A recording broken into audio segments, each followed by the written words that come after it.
आज जो पुतला दहन है उसके पुतला दहन आप सब जान रहे हैं, अभी सभी से आप लोगों ने बात की। पूरे छत्तीसगढ़ में एक तो ऐसे भी कोई योजना नहीं जिसमें आम जनता को फायदा हो सके। गरीब वर्ग आज इस कदर परेशान है, उसमें अब 5 डिसमिल का जमीन वो भी वो लोग नहीं बेच सकेंगे। और इतना ज्यादा महंगाई रजिस्ट्री में कि आम जनता के पहुंच से बहुत दूर है।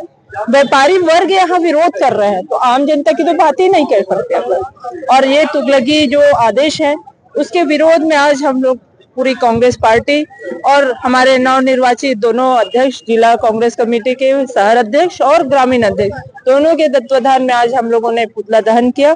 और वास्तव में ऐसा पुतला दहन एक जन आक्रोश जो है पूरे जनता को दिखाना भी पड़ेगा और इसका सामना करना पड़ेगा, क्योंकि आज जो तुगलकी आदेश इन लोग बार बार ऐसे आदेश निकालते हैं जिसमें आम जनता का क्या किसी का भलाई नहीं है, तो उसका विरोध तो करना पड़ेगा।